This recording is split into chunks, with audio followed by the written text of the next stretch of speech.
Hello, my little dragons. It is I, Ashley, your Dungeon Master and host of Dungeon Master's Delights. Today, we are making mint chocolate chip cookies. And you will need these ingredients. Measuring cup. I use half a cup because that's what fits in my flour and sugar jars. A spatula, measuring spoons, and ideally a scale because it takes 12 ounces of chocolate chips. Semi-sweet is what I use, but you can use milk chocolate. Takes 1 cup of butter, 2 teaspoons of baking powder, 1 teaspoon of baking soda, 1 teaspoon of cream of tartar, half teaspoon of salt. A cup and a half of sugar for the actual cookie dough, 2 eggs and 1 egg yolk.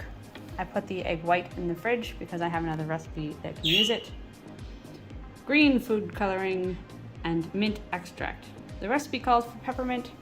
I am not a huge fan of peppermint, so I use extra mint extract instead. I have my sugar in my bowl. Take my butter. Room temperature. Put it in the bowl.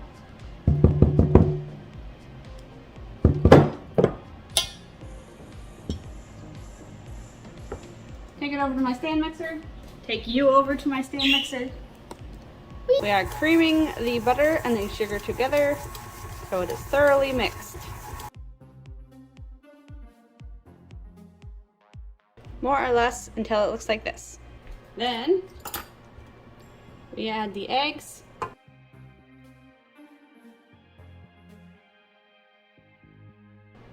Peppermint extract. Because I am using mint, I'm putting in a tablespoon instead of a teaspoon. There are 3 teaspoons to a tablespoon, which means yes, I go through a lot of mint extract. It says 10 drops of green food coloring. 1, 2, 3, 4, and something like that. I usually just judge by the color, not how many drops you're putting in. Turn it on.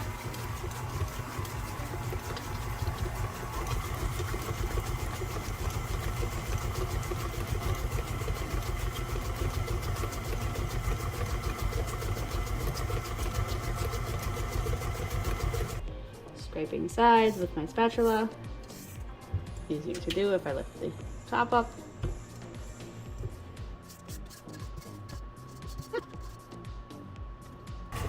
Because that is not green enough to my liking, we're going to add more food coloring. I have both neons and regular food coloring, although it says regular, but it seems more pastel to me.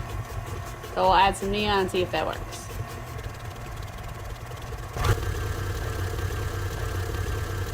In a separate bowl, which means you guys get moved over here again.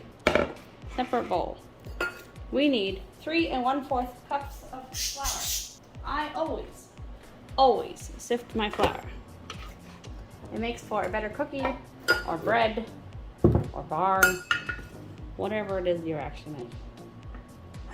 Again, I use half cups, so I'll need 7. 1.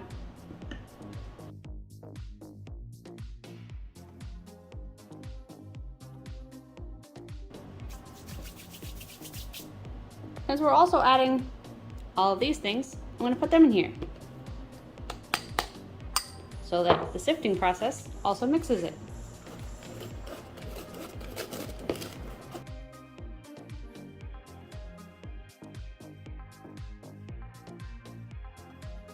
Then we're going to put these in the mixer. So I usually put in about half the flour mixture at a time because otherwise it'll go poof all over the everything. This recipe says to not mix everything all together all the way because it doesn't want you to overmix it and you still have to add the chocolate chips. We're going to mix it until we can still see flour.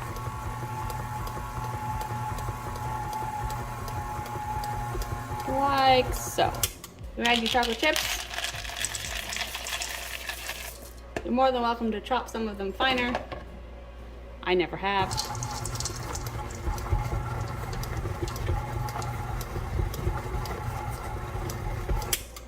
Alright, and you want to mix it until just combined. You don't want to overmix. So, I always put my cookie doughs in the fridge for at least an hour, unless the recipe says otherwise. This one says half an hour. You can put them in overnight, as long as you cover them. If you don't cover them, they'll go a little dry on the top. I am transferring it to another bowl because I have other things that I wish to make today, like the spatula.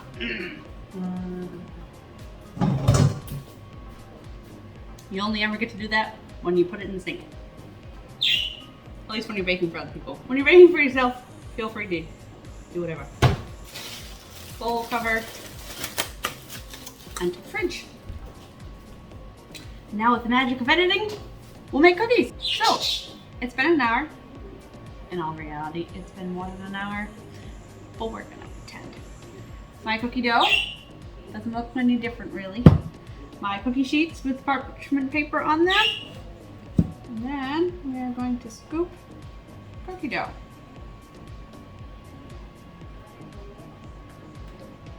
That one is a little big. Normally I would be using my cookie scoop, but I broke it not too long ago, so we're gonna be doing this by hand with a spoon. Means they're not quite as uniform, but that's okay. Cookies will still taste delicious. The recipe wants me to make them more egg-shaped, like so, rather than perfectly round. It's to help them from spreading too much. See how they're not perfectly round. Then they will go in the oven. The recipe does say 350. Mine is 15 degrees hotter because I know my oven runs a little cool. I know this because I have an oven thermometer in my oven. It's always a good idea to do. Ovens are often not the temperature that they actually say they are. If you're lucky, it's a new oven, then great, but oven thermometers are a way to check for sure. Then we bake them for 8 to 10 minutes. Once again, because my oven is cooler, I'm going to bake them for 10 minutes. You bake them till the edges are golden brown. And here are our lovely cookies. We've got that touch of golden brown to them. They're still a little soft when you pull them out of the oven. That is good. They'll continue cooking very slightly on the pan.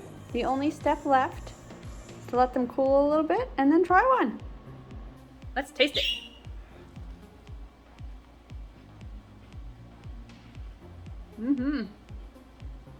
Yummy. Mild mint flavor. I could see where peppermint's gonna have a stronger taste, but I do like it. There we go. That's our baking for today. Bye.